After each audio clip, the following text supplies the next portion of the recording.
రాష్ట్రంలో అంగన్వాడీ టీచర్సు అదే మాదిరిగా హెల్పర్సు కేవలం 1000 రూపాయల కోసము 17 రోజులైంది ఇప్పటికి ఉద్యమం చేయబట్టి.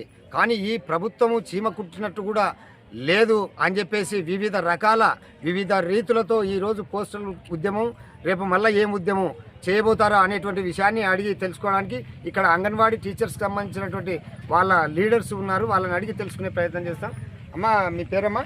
నా పేరు ఎస్ఆర్, తాలూకా లీడర్ని. ఇప్పుడు చెప్పండి, మీ డిమాండ్స్ ఏంది? మా డిమాండ్స్ ప్రతి ఒక్కరిని అంగన్వాడీ టీచర్లను, హెల్పర్లను ప్రభుత్వ ఉద్యోగులుగా గుర్తించాలి. మరి కనీస వేతనం 26,000 ఇవ్వాలి. వైఎస్ఆర్ యాప్ రద్దు చేయాలి, ఒకే యాప్ పెట్టాలి. మరి ఫేస్ యాప్ను రద్దు చేయాలి. ఈ యాప్ వల్ల మీకు వచ్చే నష్టం ఏమి? మాకు ఇచ్చిన ఫోన్లు కనీసం అంటే ఫోన్ చేయడానికి కూడా పనికి రావడం లేదు. మేము ఇవన్నీ చేయాలంటే సాఫ్ట్వేర్ ఉంది, సాఫ్ట్వేర్లో మేము సాఫ్ట్వేర్ చదవలే.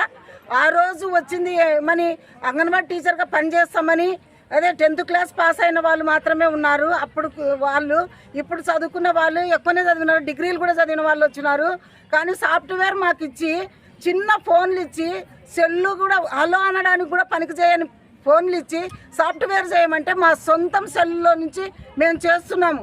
అయినా కూడా ప్రతి ఒక్కరిని ప్రతి గంటకి సెకండ్కి ఏవేవో రిపోర్ట్లు అంటారు. వెంటనే మరి యాప్లు మారుస్తారు, వాట్సాప్లు మారుస్తారు, ఇవి మారుస్తారు. అంటే మీ ఈ టెక్నాలజీ పరంగా మిమ్మల్ని అంటే ఒక తక్కువ జీతాలు ఇస్తూ ఒక వెట్టి చాకిరీ చేయించుకుంటూ తర్వాత మిమ్మల్ని అరెస్ట్ చేయడమే అంటారా?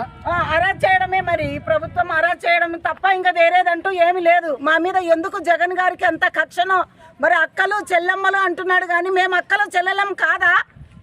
ఎందుకోసమని ఇట్లా చేస్తున్నాడు? మమ్మల్ని రేపొద్దున ఓట్లు అడగడానికి రాడా? మేము ఆ విషయంలో మేము గట్టిగా ఉంటాము.